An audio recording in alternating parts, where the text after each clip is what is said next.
আমরা দেখেছিলাম ভেরিয়েবল কিভাবে অ্যাসাইন করতে হয় এবং ভেরিয়েবলের ডাটা কিভাবে একো করতে হয়। তো এই পর্বে আমরা দেখব অ্যারে কিভাবে ডিফাইন করতে হয় এবং অ্যারের ভ্যালু কিভাবে দেখতে হয়। তো চলুন আমরা দেখে নেই অ্যারে কিভাবে ডিফাইন করে। একটা ভেরিয়েবলের নাম ARRAY অ্যারে। এটার মধ্যে আমরা একটা ফাংশন আছে পিএইচপির ARAY, মানে ডাবল আর দিতে হবে। এখন এইটার মধ্যে কমা কমা করে আমাদের আইটেমগুলা দিয়ে দিব। ধরুন হচ্ছে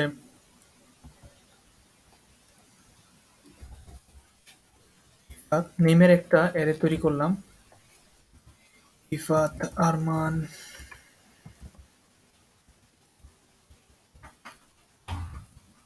সনেট,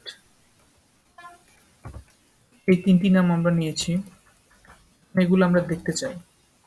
এখন আমরা যদি একো করি $সাইন অ্যারেকে, তাহলে আমরা একটা এরর পাবো, notice array two string conversion. কারণ হচ্ছে মাল্টিপল ভ্যালু আছে এখানে, একো করতেছি আমরা এরে, পুরো এরেটা কিন্তু আমরা একবারে একো করতে পারবো না, আমরা সিঙ্গেল সিঙ্গেল আইটেম দিয়ে একো করতে পারবো। তো সেক্ষেত্রে আমাদেরকে লুপ ইউজ করতে হবে। তো আমরা সেটা ছাড়া অন্যভাবে কিভাবে দেখে পিএইচপিতে এর আইটেমগুলো, তো সেটা দেখা যাক। প্রিন্টার নামে একটা ফাংশন আছে, এর মধ্যে ফার্স্ট আর্গুমেন্টে আমরা ওই এর নামটা ভেরিয়েবলটা দিয়ে দিব। তারপরে আমরা এখানে যদি প্রিন্ট করি, পুরো অ্যারেটা এখানে দেখিয়ে দিচ্ছে। তো এইভাবে আপনি দেখতে পারেন। আবার চাইলে আপনি var dump করতে পারেন।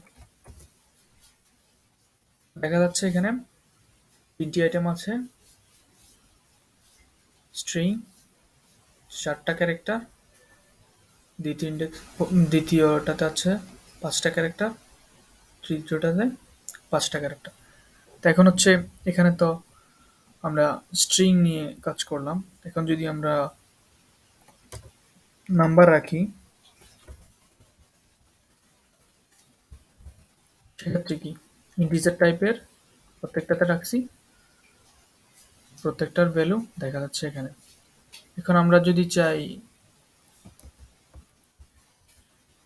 ইন্টিজারও রাখবো এবং হচ্ছে নাম্বারও রাখবো,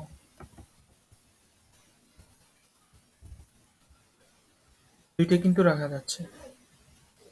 এগুলো প্রত্যেকটার কিন্তু ইন্ডেক্সগুলো ইউনিক।